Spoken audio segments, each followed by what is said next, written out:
Coming up today on LinkedIn News Live.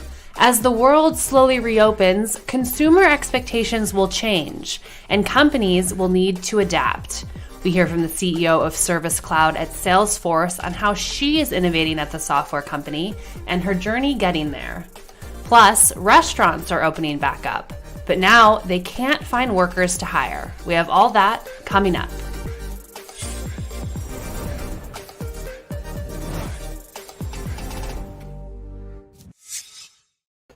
Hello, I'm Caroline Fairchild, and welcome to LinkedIn News Live, where the business conversation begins with you. Today, we're talking about businesses reopening at this point in the pandemic and what it means for businesses. But first, let's take a quick look at the top headlines trending right now on LinkedIn.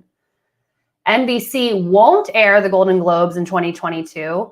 Colonial Pipeline reopens after cyber attack, and restaurants are facing a hiring crisis. Let's take a deeper look into that story. As restrictions across the country relax and businesses open back up to full capacity, restaurants are facing a new crisis. An April census poll found that more than half of hospitality businesses say they need to hire workers in the next 5 months, and nearly as many say they're having trouble finding servers, cooks, and other workers. This labor shortage is happening as 9.8 million Americans still find themselves out of work. Joining us now to discuss is Jordan Joll. She's news editor for us here at LinkedIn. Jordan, welcome. What's going on here? Obviously, we have millions of people still looking for work, but they don't want to go back to restaurants. What's happening? You're right. There are a lot of factors behind this. The first is basic supply and demand. All of these restaurants are trying to bulk up on employees at the same time, and they're competing with one another. So if an applicant doesn't get the terms that they want from one restaurant, they'll just go next door. The other, to a lesser extent, is unemployment benefits. Those on unemployment are still eligible to receive extra weekly pay through the stimulus bill, which means some could be getting more money by staying out of the workforce. But there are just as many people who are unable to return to work. They are still caring for kids who are distance learning, or they're caring for other family members. Plus, you have to weigh the safety concerns. People are worried about being indoors with those who are potentially unvaccinated. So all of this is weighing on workers on this pro or con list of whether or not they should go back.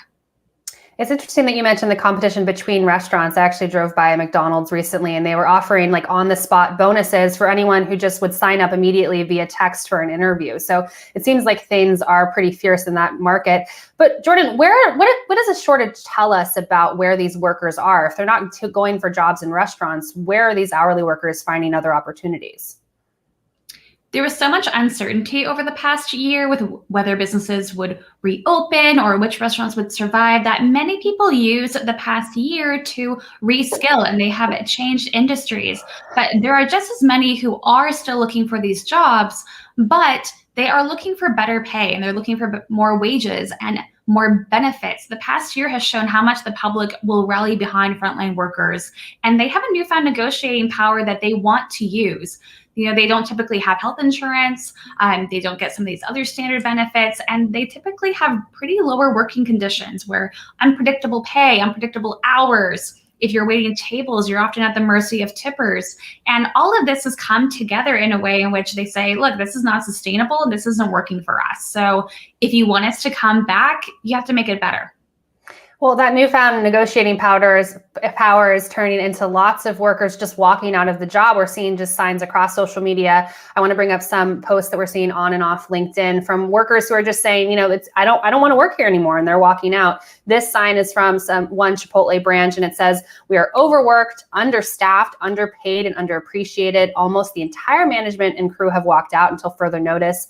People should be over profits." And Chipotle isn't the only fast food chain right now with signs like this on the doors. So what's happening here? You're right. These companies are desperate for workers, and employees are using this newfound negotiating power to demand better pay, more benefits, better working conditions. These are frontline workers who have put themselves at risk by going into work in the pandemic and for very little pay. And they are saying enough is enough. Chipotle, for its part, is listening to its employees and increasing its wages to an average of $15 an hour. They are looking to hire 20,000 workers for their peak season. And like every other restaurant, they're competing for the same workers. Well, Jordan, hopefully the silver lining of this is that restaurant workers will get some benefits that are long overdue. If you're not following Jordan on LinkedIn right now, be sure to follow her newsletter where she's following trends like this across industries. Jordan, thanks for joining us on the show. Thanks for having me. That was Jordan Dahl. She's news editor for us here at LinkedIn. And for more stories like these, be sure to check out the news module to the right of your LinkedIn feed. Or if you're in mobile, you can click into that search box. With 34% of Americans now fully vaccinated and that number only growing, people are slowly adjusting to what life may look like as the country reopens. For the majority of Americans, that means shopping in brick and mortar stores, hopping on an airplane, can you believe it, and staying in a hotel. How have expectations for these experiences changed? Joining us now to discuss is Clara Shai. She's the CEO of Salesforce Service Cloud. Clara, welcome to LinkedIn News Live. Thanks so much for having me. All right, so let's talk about this a little bit. Of course, there was this push to get customer service into digital prior to this pandemic. I'm curious from your seat, when the pandemic hit, were businesses ready for this? Were they ready for this fully switch, almost in many cases, to digital, or was this a complete learning curve for many companies? I think there were companies across the spectrum. I think the pandemic really shined a light on the weak links in companies' customer experience and their service operations. But what it did do was, for those companies that weren't ready, it created a catalyst to accelerate years of change in just a few months. And so these new behaviors from companies toward their workers, these new consumer behaviors like self-servicing, talking to a bot. We saw our Service Cloud Einstein bots increased 700% over the last 12 months. These behaviors are going to stick around, if not increase, as consumers and workers go back to reopening society. All right, well, let's talk a little bit about chatbots. I was certainly one of those people prior to the pandemic where if you gave me a chatbot, I'd click 0000 or whatever until I could speak to an actual human. Is that trend changing? Are people trusting their customer service in this technology now? And if so, why? Well, I think necessity it's the mother of both creativity and invention, but also adoption. And what we saw was just the surge of customer support call volume to these contact centers just go way up for so many sectors, from hotels and airlines, people wanting to rebook or cancel, get a credit, all the way to banks, hospitals, health providers. And so the customer basically was faced with a choice of either wait on hold for multiple hours or learn to self-service. And a lot of people, myself included, opted for the latter. And the more customers use a bot, the smarter that it gets. And so that's why we're seeing so much adoption now across sectors. How big is the adoption? I'm curious what you're seeing in terms of growth. Are there different industries that are now going into, say, as you said, more self-service options for customer service? And if so, where is the biggest demand?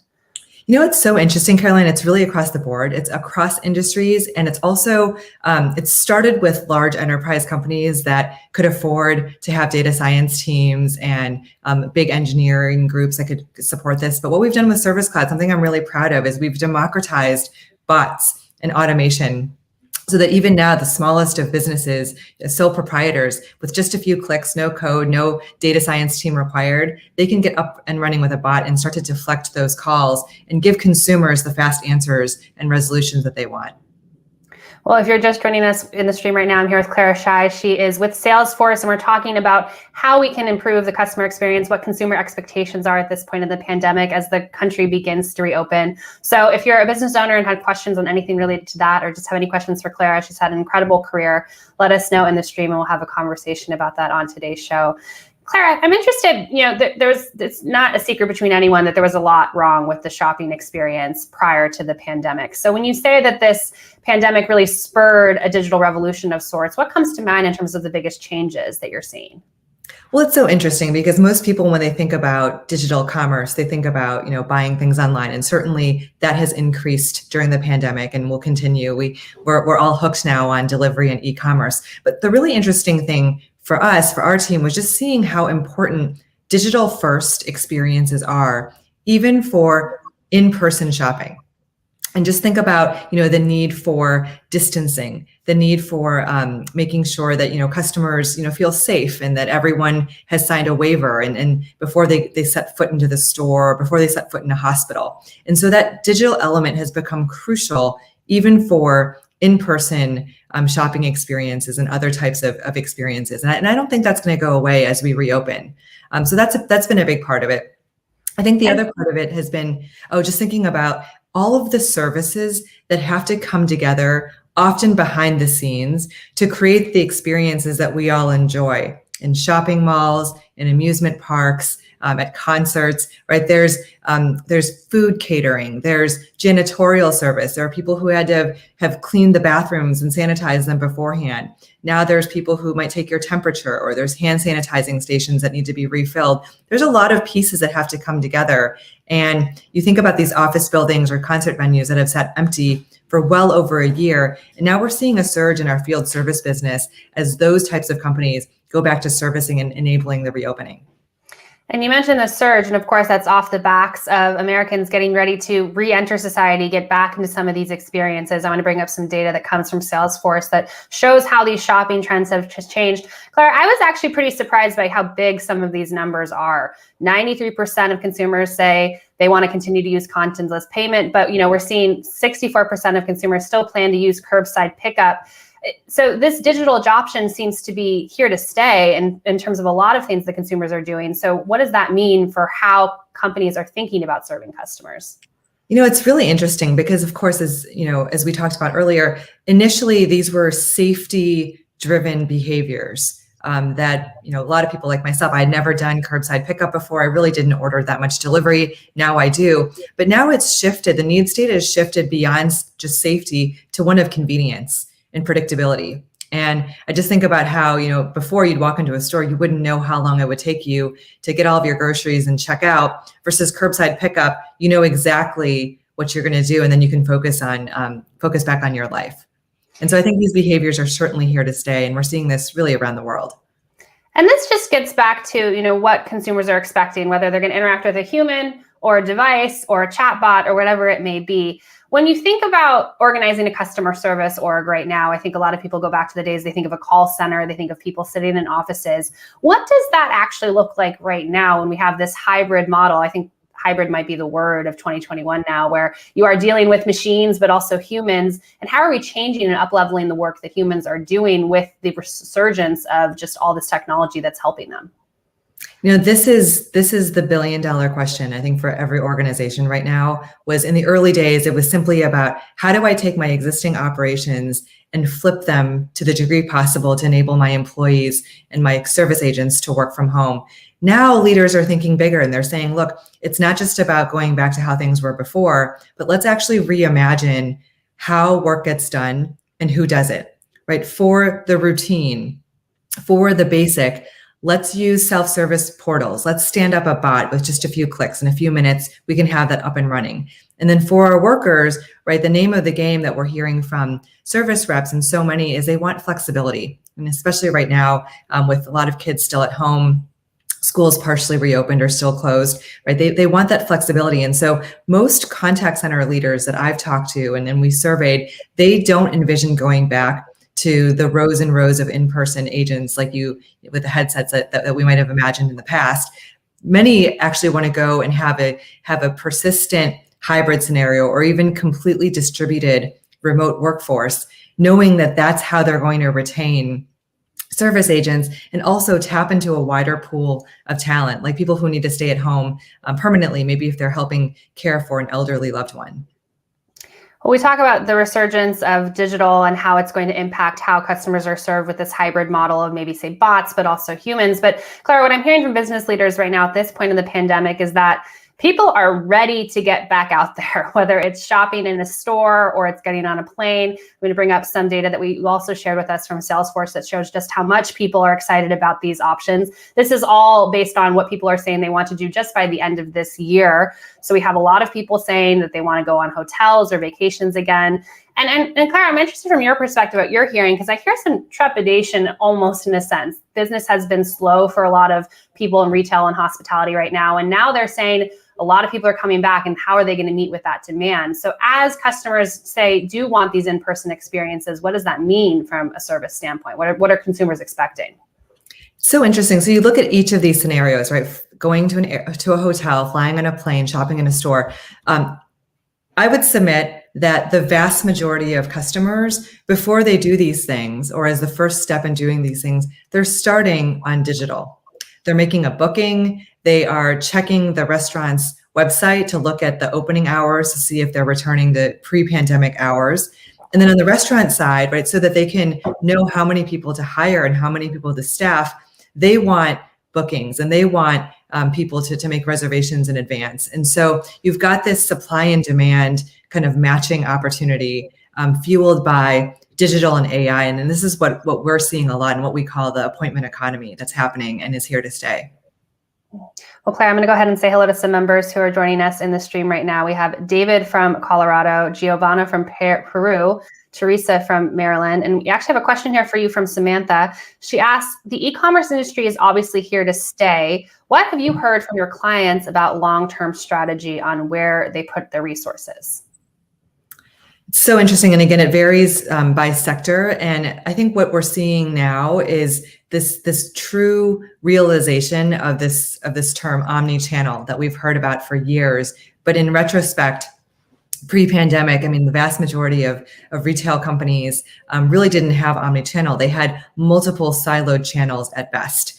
And what COVID has done, right, this new demand for delivery, having to deal with returns, shipping status, is it's really forced omni-channel as the norm across the board. And so I think, what companies are going to do going forward, they're going to have to become very data-driven and expect the unexpected and know that, this month might not be like the last month. It might not be like this month 12 months ago, just given the nature of where the world is going, and being agile in both being able to hire and staff, but also train and reskill workers, right, as new questions come on board. That's become the name of the game, and really the inspiration for a new area that my team is going into, workforce engagement. It's something that we're going to be launching in just a few weeks. And Claire, one of the reasons I wanted to bring you on the show is that you've had just such an interesting career. You launched your own company back in 2009 to help companies strengthen their business relationships. I mean, I know it's hard. 2009 feels like a long time ago, but take us back to then. What were the big trends that you were focusing on? Any bets that you made that turned out to be incorrect in terms of where customer trends are going now? It's so interesting. It reminds me of this reflection that we've had among my team and me around, cloud 1.0 versus cloud 2.0 versus cloud 3.0, right? Cloud 1.0 was the World Wide Web in the 1990s, right? It was the first time the internet went online, literally. Cloud 2.0, which is when I started Hearsay Systems in 2009, that was really about social and mobile. And the iPhone was brand new, if you can remember back to that time. And Facebook and Twitter and LinkedIn were brand new, and people really didn't know what to make of it. And Hearsay, really thrived in that environment, being able to define the social selling category, working with companies like LinkedIn. And now what we're living is Cloud 3.0, which is work from anywhere. And it's just really neat to see these trends. They don't really go away, right? The internet's still here. Social and mobile are still a big part of our lives. And now it's how does this intersect with this idea of remote and hybrid work, as we were talking about? And Claire, I imagine you as a first-time founder at that point? Yes. So a first-time founder on the bleeding edge of Cloud 2.0, trying to convince potential customers that they need to be on social, they need to be thinking about what that means for their businesses. What's the version of that right now? I'm just thinking of TikTok, because that's something that, to me, I'm still trying to understand. I'm thinking of Clubhouse. But in terms of a customer service, customer acquisition standpoint, are there platforms or, say, other technologies that clients are having a hard time saying, like, oh, I really need to invest there right now, that they should be thinking about? I think at this point, companies know that they need to be where their customers are. So it's less about new and novel channels. It's more about how all of the different channels come together. And take one of the oldest channels that is used, but is still the primary means of customer service and support, and that's the phone, right? Most companies, 90+% of their support issues are still handled on the phone, whether it's for sales, bookings, or it's on the service and support side. The phone hasn't been reimagined for decades. And so, that's something that is really exciting to me as I think about Service Cloud Voice and how we've reimagined this old phone channel as a modern digital channel, where as the customer calls in and they're talking about their issue, there's real-time call transcription, just like you'd have Siri or Alexa in your personal life. You've got Service Cloud Voice doing this for you with Einstein in your work life. And so that allows the service agent to really focus on the customer, on building relationships and empathy, so important right now. It also means that the issue can be resolved faster, because as the customer is talking, Einstein is looking up the answer and solving it. And so it's just, it's the old is new again, and able for us to reimagine. Well, I speak for myself when I say after a year plus of spending a lot of time on video, I'm glad that companies are thinking about how we can reinvent text and phone as well. Claire, I see actually a lot of members joining us from the stream who are entrepreneurs trying to start their own business. I know that you've advised several startup founders through this pandemic. Where do you see as the bright spots if you're an entrepreneur or business owner right now trying to start a new venture? What's your advice for those who are looking to make their own way at this point in the pandemic and the crisis? I think it's a wonderful time to start or scale a business right now. And we're seeing it at Hearsay too. I mean, first, there's been, now that, the real estate has just completely changed. If you do want to have an office, it's much more affordable to get a great space and to rethink that how you're going to use it. In terms of hiring, right? There's people that you can hire now all across the country, all around the world, if you have a work from anywhere policy. And you just think about just the diverse talent pools that you can tap into. From a go-to-market perspective, companies and individuals are more open than ever to change. This has been a great reset moment. And so companies know they don't want to just go back to what they were using before. They want to adopt new technology. They want to seize the opportunity to innovate and to show up in a different way this year. So I think all of those are great for startups.